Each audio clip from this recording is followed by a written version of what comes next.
Om Swastiastu. Perkenalkan nama saya Egi Dede Baskara dengan NIM 22055551065. Di sini saya akan menjelaskan tentang dasar penggunaan SQL dengan menggunakan Lydia CMD. Pertama kita harus masuk ke SQL terlebih dahulu.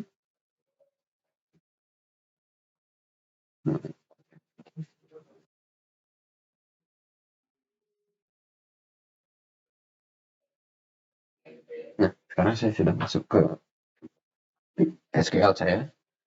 Lalu pertama-tama kita akan membuat sebuah database.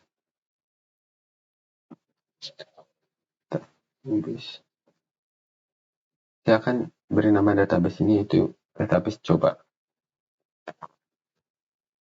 Nah, sudah. Untuk mengetahui saya sudah berhasil atau belum membuat database, kita dapat melihat database yang ada di dalam komputer ini.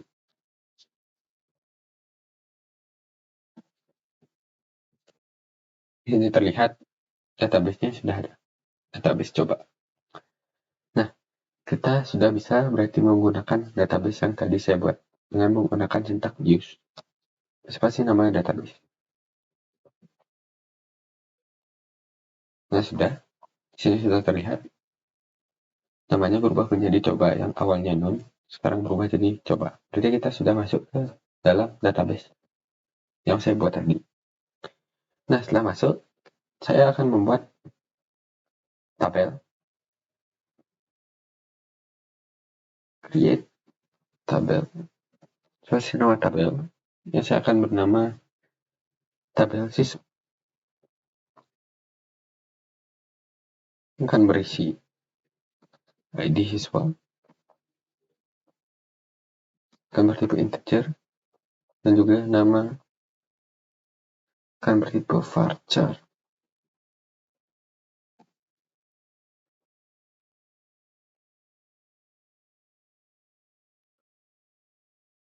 Nah, sudah berhasil.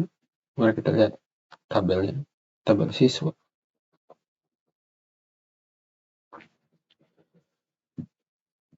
Dapat dilihat di sini ada ID siswa yang bertipe integer dan juga nama bertipe varchar. Nah, di sini saya akan membuat lagi tabel yang akan berisi primary key. Itu saya akan beri nama tabelnya tabel mata pelajaran. Di sini create tabel mata pelajaran yang akan berisi ID mata pelajaran, ID mata yang akan bertipe integer, dan saya akan berikan auto increment dan saya akan jadikan primary key.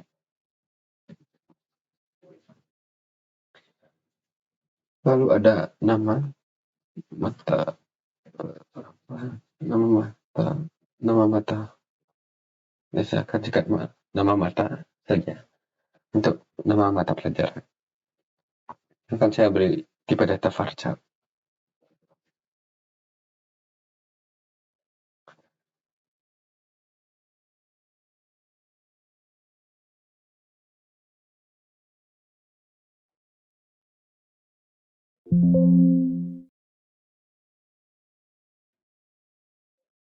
Maaf.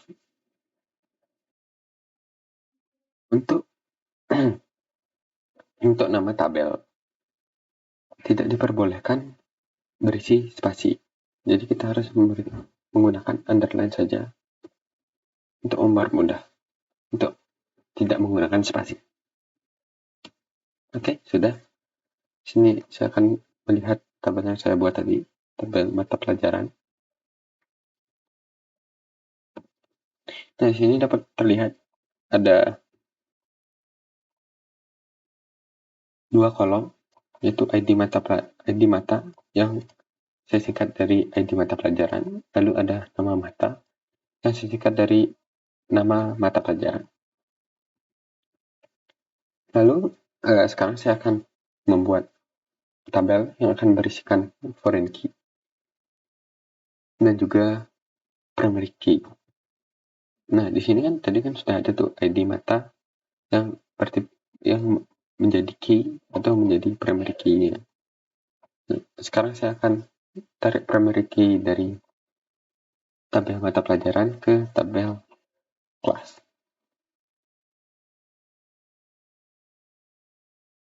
Create tabel ID kelas yang saya akan jadikan di integer dengan auto increment dan menjadi primary key-nya. Primary key.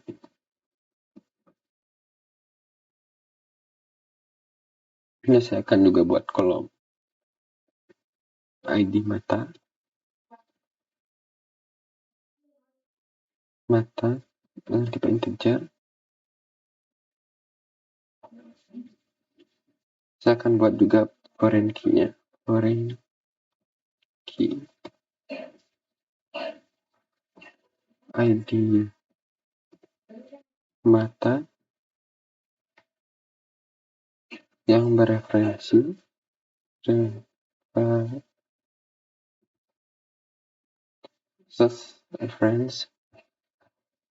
referensi dari tabel mata pelajaran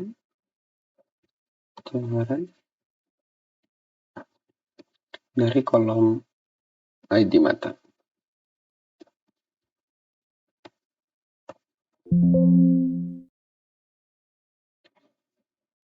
Oh, maaf. Seperti ini di awal saya salah menulis. Harusnya create. Lebih create.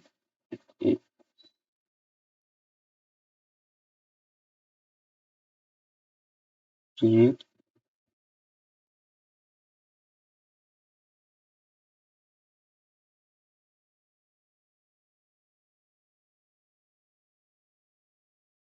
Ada ID mata.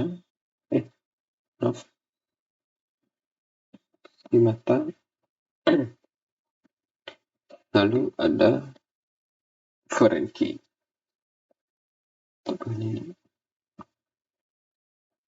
Nah, sudah berhasil dibuat. Saya akan melihat tabel kelasnya. Nah, di sini ada dua isi tabel.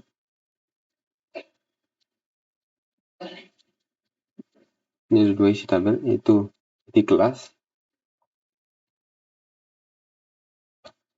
dan juga ID mata. Nah, di sini ada key, yaitu ada primary, dan juga mul. Mul ini menandakan range. Nah, selain kita dapat membuat tabel, kita juga dapat memodifikasi tabelnya dengan sintaks alter tabel.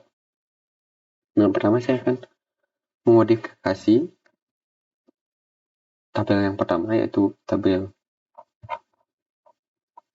siswa, yang saya akan berikan tabel siswa ini primary key seperti ini.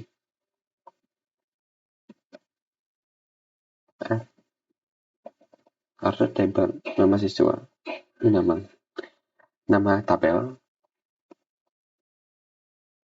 Saya akan menambahkan primary key.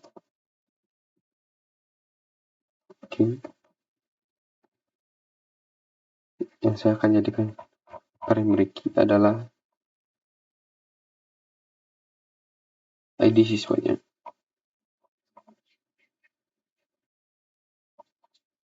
ID siswa.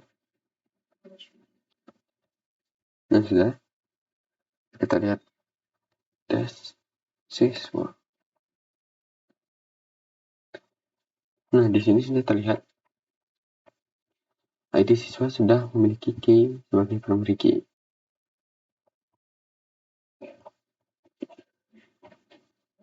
Nah,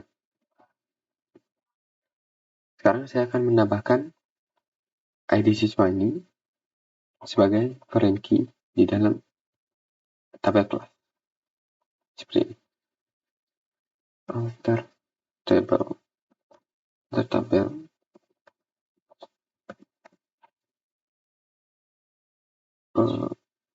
nama tabel itu kelas add foreign.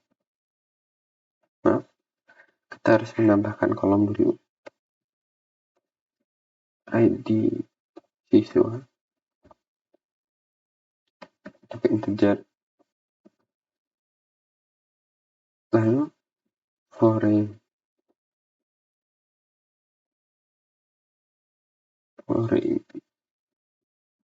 key ID siswa, maaf, siswa reference.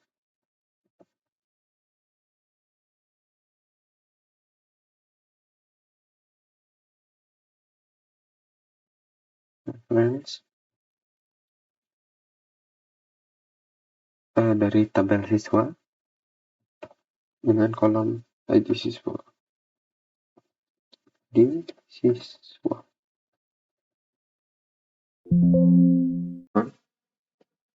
Saya ulangi karena saya lupa tutup dengan tutup. Nah, sudah. Tadi saya lupa menggunakan tanda kurung tutup untuk menutup dalam kurung ini. Nah, sekarang kita lihat tabel siswa, tabel kelas yang tadi saya sudah tambahkan foreign key dari ID siswa. Nah,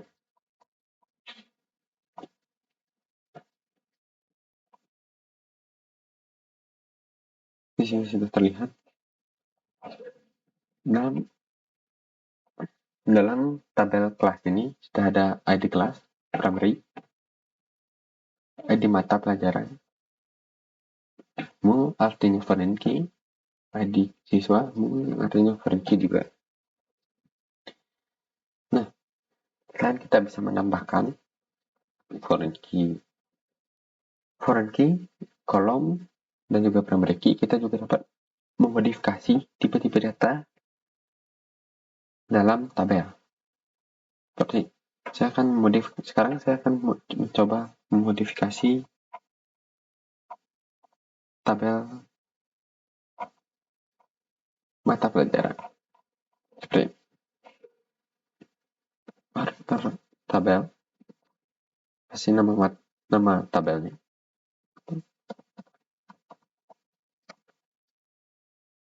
Lalu saya akan modify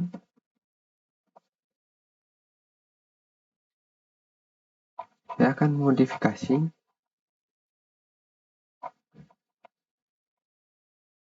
nama mata menjadi dari tipe data varchar menjadi char.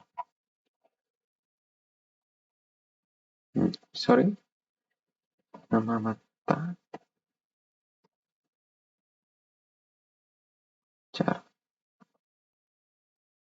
20.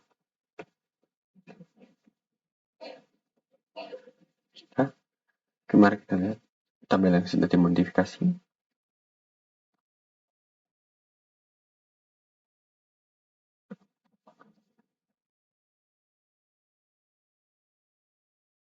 Seperti kita lihat di sini, ID mata pelajarannya integer dan nama matanya menjadi berubah menjadi char.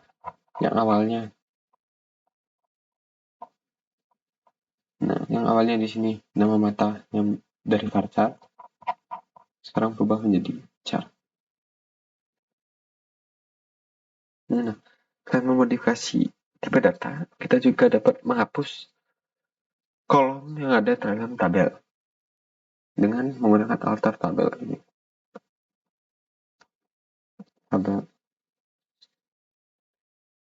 Nama tabelnya, saya akan menghapus kolom nama mata di tabel mata pelajaran.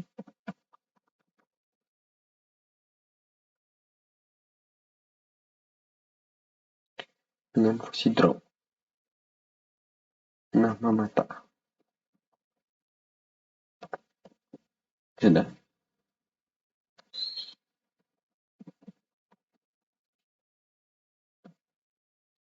Nah, di sini bisa dilihat nama matanya sudah menghilang. Sedangkan sebelumnya nama matanya masih ada, sekarang sudah menghilang.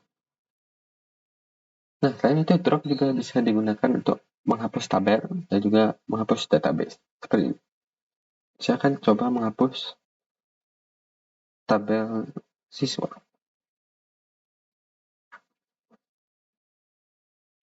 Drop tabel, spasi nama tabel akan dihapus. Maaf, tabel siswa tidak bisa dihapus karena merupakan hierarki yang menyatu dengan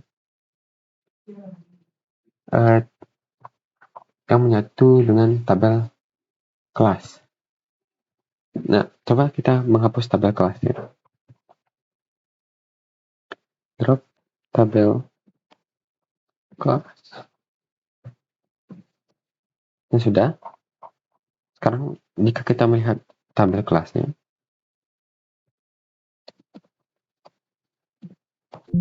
maka akan tertulis doesn't exist. Nah, artinya tabel kelas ini sudah berhasil kita hapus. Nah, selain itu, selain menghapus tabel database, kita juga bisa menghapus primary dan juga foreign seperti ini. Saya akan menghapus primary key dari tabel mata pelajaran dengan author tabel mata drop. Saya akan menghapus primary key, drop primary key.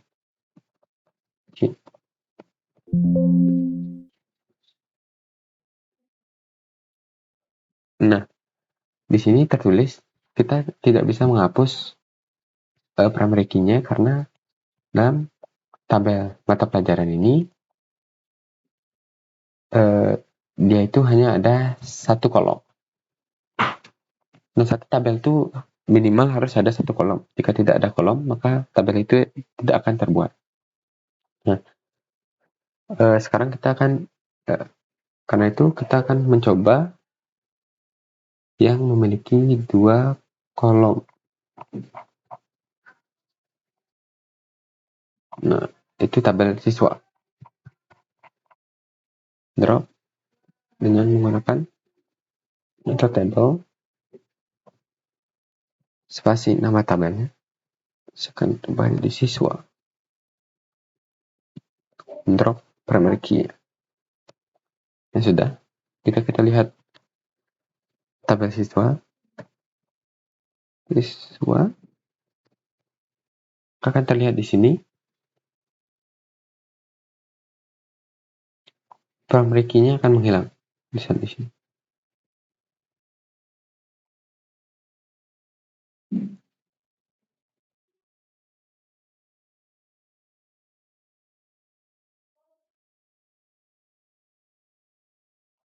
Oh iya, yang tadi itu tidak bisa terhapus karena dia berisi auto increment. Sedangkan di sini kan tidak berisi auto increment. Jadi dia bisa terhapus primary key-nya. Karena auto increment itu harus diikuti dengan primary key.